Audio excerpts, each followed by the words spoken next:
자, 본격 밀리터리 팟캐스트 밀떡 시작합니다. 반갑습니다. 고현준입니다. 안녕하세요. 국방전론 박찬준입니다. 안녕하세요. 놀러온 정명섭 작가입니다. 늘 저희가 뭐 비슷한 얘기 하는데 지구상에 전쟁이 없었으면 좋겠다. 그렇죠. 라는 얘기는 많이 하는데 전쟁은 또 계속 여기저기서 벌어지고 있고 최근에 또 뭐 국제 정세, 세계 경제 당연히 큰 영향을 미칠 수밖에 없는 일이 벌어지고야 말았습니다. 이란이 이스라엘을 직접 공격을 했어요.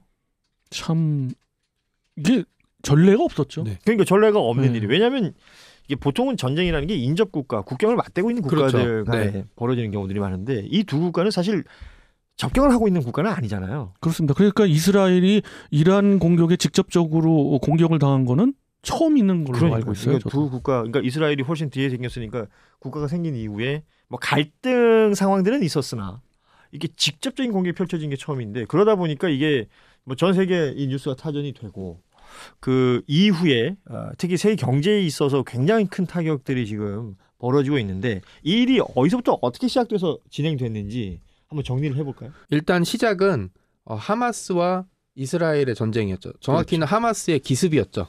와, 진짜 이스라엘이 이렇게 한 방 모은 거는 아마 4차 중동전 이후엔 처음이었을 거예요. 예. 영상을 보니까 그 장벽을 뚫고 그다음에 무인 총탑에 드론으로 수류탄을 떨어뜨려서 날려버리고 그래서 장벽을 돌파해서 이스라엘 군인과 민간이 키부츠 습격하는 거 보고 좀 놀랐어요. 그러니까 뭐 거기 축제 현장에서 뭐 벌어지는 일들이 네. 영상으로도 많이 소개되고 그랬는데 그래서 이스라엘과 하마스 간의 전쟁이 벌어졌다는 건 많은 분들이 알고 그렇죠. 있죠. 네. 그런데 갑자기 이란은 왜? 아랍이란 국가의 정체성이 하나 있고 그다음에 또 하나 이스라엘과 이란은 원래 앙숙이었고 그다음에 또 결정적인 이유는 2024년 4월 1일에 그 이스라엘이 시리아 주재 이란 영사관을 공습했어요.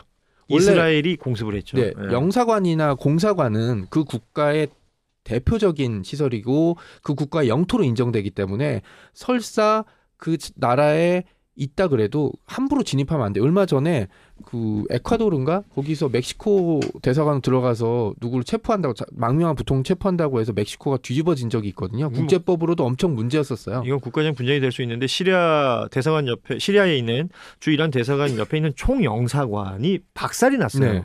가루가 됐다 이렇게 말할 네. 수 있는데 여기에 이란 혁명수비대 간부들이 있었다는 겁니다. 말씀하신 것처럼 상대적으로 외교 공간은 안전한 곳이라고 생각되기 때문에 거기 있었던 것이겠죠. 근데 그곳을 집중 타격을 해서 가루를 만들어 버리니까 혁명수비대 간부들이 여러 명이 사망했죠. 맞습니다. 네. 그 이후에 시간이 지난 다음에 이란에서 이스라엘에 갖다 들이부은 거죠. 드론이랑 순항 미사일, 탄도 미사일을 엄청나게 쏟아붓고 여기대로 중간에 사우디아라비아가 있기 때문에 서로 뭐 탱크를 몰고 쳐들어가거나 이건 안 되거든요. 바다도 없기 때문에 뭐 배도 안 되고 남은 거는 공군기나 아니면 미사일인데 현대 전쟁에서는 미사일을 쏠 수 있죠. 그래서 이란이 가만 안 있겠다, 보복하겠다. 그러고 나서 실제로 진짜 수백 발의 미사일을 공습해서 이스라엘이 진짜 한바탕 뒤집어졌고 되게 재밌는 게 이란이 이 작전 이름을 뭐라고 했냐면 진실의 약속이었어요. 진실의 약속. 네, 원래 약속은 약속이기 때문에 이게 진실이나 거짓이 들어갈 필요 없잖아요. 한 번 더 했다는 얘기는 이란이 우리가 반드시 보복하겠다는 약속을 지킨다라는 뜻. 저는 거기에 더해서 그동안의 역사를 보면 항상 맹주였던 뭐 아랍의 맹주라고 할 수 있고 또 시아파죠. 네, 시아파의 그렇죠. 맹주인 이란이 그 주변에 이제 밑에 있는 헤즈볼라라고 얘기할 수도 있고 네. 뭐 하마스라고 얘기할 수 있는 그런 이슬람계 세력들이 무장 단체들. 네네 그런 세력들 또 시리아나 주변국들이 이스라엘에 당해도 그것을 보복을 못하고 또는 힘의 받침을 못해주고 그래 왔어요. 그러니까 그거를 이란 입장에서 보면 전략적 인내라고 볼 수 있는데 그런데 이거를 이번에는 약속을 꼭 지키겠다는 의미에서의 그렇죠. 진실의 약속 아닌가 이렇게 해석도 되네요. 맞습니다. 예. 자, 이게 뭐 벌어진 현상을 좀 쭉 설명을 해주셨고 이 이후에 이스라엘이 보복을 할 것이냐, 미국은 야 그렇게 보복까지 했다간 진짜 작살난다 하지 마라 네. 등등의 이야기가 진행되고 있는 게 지금 저희가 이 녹음을 하고 있는 이 시점까지의 맞습니다. 상황입니다. 그러면 이제 우리가 이제 밀떡이니까 밀리터리 측면에서 이 현상을 우리가 영상으로도 지금 볼 수 있는 세대에 살고 있잖아요. 맞습니다. 네. 말씀하신 것처럼 이란에서 뭐 드론부터 시작해서 미사일까지 막 들여다 부었는데 이스라엘은 아시는 것처럼 이제 아이언돔이라는 게 작동하고 네. 있고 그리고 보도 나온 거 보면 뭐 90% 이상을 요격했다. 우리 피해는 극도로 적다. 뭐 이렇게 이스라엘 쪽에서 발표를 했고 또 오히려 이란 측은 아니다. 우리가 원했던 타격 지점은 타격했다. 그렇기 때문에 우리는 성공이다. 네. 이렇게 얘기를 하고 있단 말이에요. 이 상황들은 어떻게 보셨습니까? 양쪽 상황을 다 믿을 수는 없을 것 같아요. 그리고 제가 보기에는 건드리지 말아야 될 걸 건드린 거 아니에요, 이스라엘이. 예. 거기에 분명 의도가 있다고 저는 봅니다. 뭐 다른 사람들이 다른 해석을 할 수는 있을지언정 저는 의도적으로 했다고 봐요. 그 의도는 무엇이냐? 미국을 끌어들여야 되겠다. 아하. 이 기회에 지금 이스라엘 정권은 이 기회에 하마스는 물론이고 하마스 헤즈볼라, 가급적이면 이란의 핵시설까지를 다 제거해야겠다. 뭐 예멘의 후티 반군 얘기도 네. 있는 거고. 근데 이스라엘이 아무리 군사력이 앞선다 하더라도 이란의 핵시설 공격은 어렵거든요. 그렇죠. 미국의 힘이 없으면. 그래서 미국을 끌어야 되겠다. 확전을 생각하고 때린 것 같고. 뭐 사실은 다양한 시나리오들이 나오는데 지금 말씀하신 시나리오는 가장 최악의 시나리오 중에 최악의 하나죠. 시나리오죠. 근데 예. 그게 그렇게 할 줄은 몰랐어요. 근데 실제로 그렇게 하더라고요. 영상을 공격했을 때 제가 받은 느낌, 이거 큰일 났다. 선을 넘는다. 이거 진짜다. 이거 이란 분명히 한다. 그리고 이스라엘이 이걸 이제 그냥 수습하려고 했다면 오폭이었다. 잘못했다라고 얘기해야 되는데 그런 연급이 없죠. 이스라엘 입장에서 보면 이란은 그러니까 영사관을 때린 것 자체를 오폭했다라고 얘기하면 그나마 조금 되는데 그런 것도 없었고 거기서 조금 더 제가 이제 조금 군사적으로 좀 보면은 그동안 이란이 얘기하고 있었던 약간 1선급의 무기 체계보다는 2선급의 그죠. 무기 체계를 동원해 가지고 투입을 했는데 그것도 아주 어떻게 보면 우리로서는 좀 섬찟한 거가 뭐냐면 북한에서 혹시 그럴지도 모르겠다고 생각하는 석고쏘기. 즉 탄도미사일 공격이 한 170여 발, 그 다음에 순항미사일이 30여 발, 그 다음에 이제 드론, 샤헤드 136이라는 대표로 하고 있는 그런 드론 공격까지 해서 종합적으로 크게는 5개에서 6군데의 루트로 공격을 했어요. 예. 거기에 이제 그 주변국 있는 뭐 예멘이랄지 시리아랄지 그 부근에서도 공격을 했죠. 이게 놀라운 게 거기에 포커스가 있는 것 같아요. 그거를 이스라엘 주장대로 90% 이상 막았다 그러면 서로 배치가 되는 거예요. 이란은 그러면 주요 지역을 타격할 수 있을 만큼 타격했다는 게 거짓말이 되는 거고 반대로 이란이 주요 지역을 타격했다라고 얘기한 게 사실이라면 이스라엘은 결단코 90% 이상 못 막았어요. 둘 중에 하나는 거짓말을 하고 있는 거예요. 둘 중 하나는 거짓말이다. 원래 전쟁이 거짓말의 연속이거든요. 상대방을 속이고 그다음에 우리 편도 어떻게 보면 속여야 되는. 그 네타냐후 총리 별명이 직업이 총리라는 얘기가 있어요. 너무 오랫동안 했으니. 근데 인기가 워낙 떨어졌고 무리수를 뒀기 때문에 이번 전쟁이 이제 지금 거국 내각이잖아요. 거국 전쟁 내각인데 이 전쟁이 내각이죠. 끝나면 네타냐후는 반드시 탄핵될 거라는 얘기 되게 많거든요. 탄핵도 안 돼도 쫓겨날 거라고. 네타냐후 입장에서는 이 전쟁을 어떻게든 끌고 가야죠. 자기가 하루라도 총리하려면. 전시여야지 자기에게 유리한 이게 내부 정치적 이유가 굉장히 클 것이다. 이 분석은 뭐 계속해서 나오고 있는 것이고 이스라엘 내부에서도 그렇죠. 네타냐후 물러나라는 그 시민들의 시위가, 집회는 굉장히 왜냐하면 왕성하게 이어지고 있고요. 그 전쟁으로 이스라엘도 적지 않은 군인과 민간인들이 사망해서 그럼요. 외국에서 근데 민간인 부분은 좀 얘기할 수 있는 게 그건 확실한 것 같아요.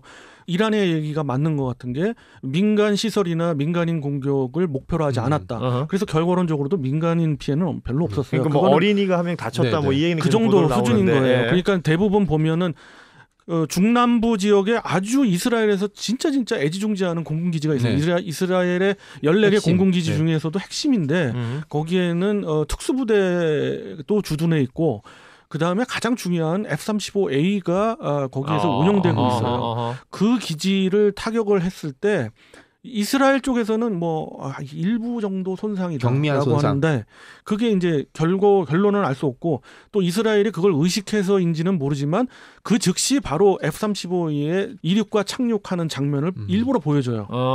거기에서 그게 좀 상반되는 어떤 느낌도 있는데 진실은 아무도 모르죠. 뭐 우리 괜찮아 뭐 이런 걸 한번 보여주려고 그런 것처럼. 그런데 어찌됐든 이란 측의 주장대로 피해는 분명 있었어요. 보통 이런 일이 있을 때는 막 구글어스 이런 거 땡겨서 보고 그러시잖아요. 아니면 제공받든가.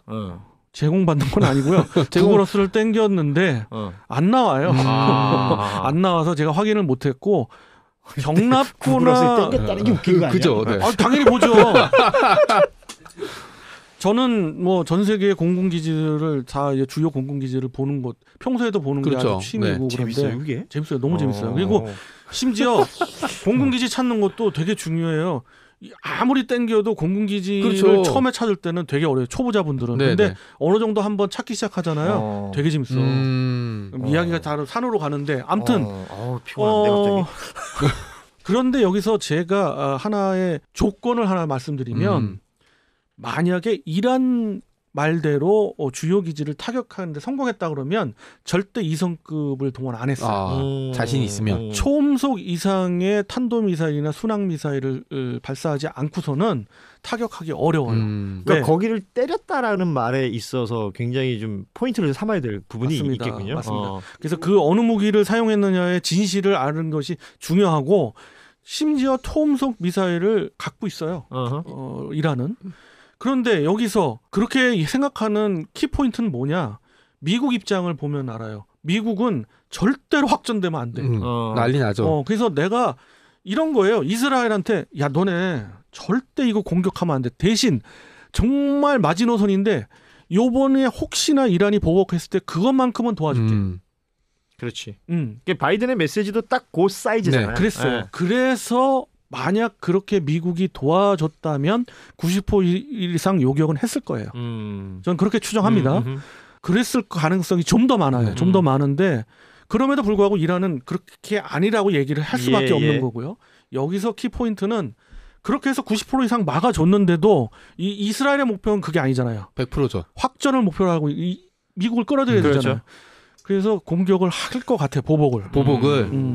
그게 제가 하고 싶은 얘기예요. 이를 이렇게 버리고 싶은 네타냐후. 그 아까 얘기하려고 했던 뭐냐면 네타냐후 아들이 지금 미국에 머물고 있어요. 몇 달 동안. 다른 나라는 유학생 막 이스라엘 유학생들 막 귀국해서 전쟁에 투입돼서 죽고 다치고 이러고 있는데 정작 나가 했던 총리 아들은 지금 미국에서 안 들어오고 있거든요. 뭐 마이애미가 어디 있다고. 네, 맞아요. 네. 그러니까 지금 전쟁을 이 상태로 끝낼 수는 없는 거죠. 네타냐후 입장에서는 책임론 당연히 나오고 그다음에 이스라엘의 미래 운명을 생각해서라도 이 상황에서 미국을 끌어들여서 이란을 두들겨 놓지 않으면 이스라엘의 운명도 그렇죠. 위험해질 수 있죠. 근데 여기서 우리가 뭐 이런 거 저런 거 이야기했습니다만 제가 생각하는 가장 중요한 거는 이와 유사한 체제를 바로 북한이 갖고 그렇죠. 있고 그러니까요. 이런 섞어쏘기의 공격을 그렇죠. 분명 북한이 할 텐데 이스라엘도 세계 제가 한번 얘기 드렸잖아요. 세계 3대 다층 방공망을 구성하고 있는 국가 중에 하나다. 우리도 그거에 버금가는 방공망을 구성을 더 뛰어넘는 구성을 KAMD로 하고 있다라는데 아직 그런 체제가 완벽히 갖춰지지도 않았는데 과연 우리가 북한이 그런 공격을 했을 때 막을 수가 있느냐? 거기다 이란과 이스라엘 사이는 거리가 엄청 떨어져 있었고, 그죠? 그리고 네. 이란이 이스라엘 공격하기 며칠 전부터 야 우리 칠 거야? 칠 거야? 라고 이렇게 간접적으로 얘기를 했었거든요. 그러니까 네. 이스라엘 준비를 한 상태인데 우리는 진짜 만약에 섞어쏘기 공격을 당하면 거리도 짧고 그다음에 더 많이 날라올 거고 피해는 진짜 더 클 수도 있죠. 그리고 상당한 다방면으로 그렇죠. 올 거고 그래서 지금 현재로서 미국의 도움 없이 어려운데 이것을 좀 진실로 알고 우리는 그렇죠. 여기에 대처할 필요가 있다는 거예요. 그냥 국방부에서 뭐 이런 뭐 질문이 왔을 때 늘 하는 말 또는 군 관계자분들이 늘 하는 말 막을 수 있다. 뭘로? 그러니까 그 국민 안심시키기 위해서 그렇게 말을 할 수는 있겠습니다만 제가 이번에 이게 세계 경제에 미치는 영향을 두고 많이들 걱정하시잖아요. 그렇죠. 네. 근데 우리 정부 산업부에서 특히 이 발표한 내용을 보고 굉장히 좀 어이가 없었거든요. 뭐라고 얘기했냐면 그러니까 에너지 가격 올라갈 걸 걱정하지 않습니까? 그런데 우리가 이란에서 이란산 원유 수입하는 건 없다. 그리고 중동에서 에너지를 가져와야 되는 건 맞지만 이미 비축하고 있는 물량이 걱정할 정도의 수준은 아니다라고 발표했어요. 산업부에서. 일단 이게 어이가 없었어요. 전쟁이 언제 끝날 줄 알고 또 어떤 상황이 어떻게 벌어질 줄 알고 걱정하지 말라라는 얘기를 하는데 우리는 기름이 나는 나라가 아니잖아요. 맞습니다. 그럼에도 불구하고 우리가 가지고 있는 게 있으니까 괜찮다는 말이 잘 이해가 안 됐고 또 하나는 세계 경제에 있어서 우리가 중동 시장에 수출하는 그 퍼센테이지가 그렇게 높지 않다. 그렇기 때문에 그것도 걱정할 수준은 아니다라는 발표를 했거든요. 참 이해가 안 가요. 이것도 너무 코미디 같은 얘기잖아요. 그러니까 저쪽에 전쟁 나고 있는데 국민들 안심시키기 위해서 그런 말을 하는 건 알겠지만 너무나 허무맹랑한 얘기를 하는 것처럼 들리기 때문에 이런 부분에 있어서 국방에서도 만약에 이런 수준의 어떤 대응이라면 국민들이 조금이라도 더 많이 알면 얼마나 걱정스럽겠습니까? 그런 부분에서 지금 섞어쏘기라는 게 북에서 우리에게 할 수 있는 어떤 방법 중에 하나라는 게 이번에 보인 거잖아요. 이번에 엄청 자료 분석하고 배우고 있을 거예요. 그럼 보인 거라면 이 부분에 대해서 뭐 디테일하게 막 설명까지는 아니더라도 이런 부분들을 국민이 걱정하지 않을 수 있을 정도의 수준의 무언가를 내놔야 되는 거 아니냐. 그리고 지금 이란이 공격한 게 뭐 대규모라고 하지만 그 300여 발 이상을 동시에 쏠 수 있는 능력을 북한은 갖고 있고 보유하고 있다는 거. 그러니까 우리 군이 그동안 보여줬던 허접한 모습들이 있습니다. 어디서 사격했는데 뒤로 쏴버리고 뭐 이런 거 있었잖아요. 있어요. 그러니까 이런 허접한 모습을 극복하기 위해서라도 실제 우리에게 벌어진 일은 아니지만 그곳에서 벌어진 일을 두고 반면교사 삼아서 물론이죠. 국민들을 안심시킬 수 있는 그런 강인한 군 그리고 든든한 군의 모습을 보여줄 필요가 있겠다. 물론 얘기를 합니다. 물론 많은 분들이 그러지는 않을 거고 대부분의 분들은 말로 하는 게 아니라 실제 힘을 그럼 기르려고 하고 있고 그런 거에 대해 관심을 갖고 있는 분이 당연히 있을 거예요. 그런데 혹여라도 그럴까 봐 저희가 높아시면서 네. 얘기 드리는 거예요. 걱정스러운 부분이 뭐 여기저기 많습니다만 오늘 밀떡은 여기서 마무리하겠습니다. 그 이스라엘과 이란 간에 뭐 아까 보복이 있을 것이다라고 얘기를 하셨기 때문에 또 어떤 일이 벌어질지 몰라요. 벌어지고 나서 밀떡에서 또 주목할 부분이 있다면 저희가 이런 시간을 또 한번 갖도록 하겠습니다. 대신 오늘은 여기서 마무리할게요. 예, 여러분의 의견도 댓글로 많이 달아주시기 바랍니다. 여러분 고맙습니다. 안녕. 안녕히 계세요.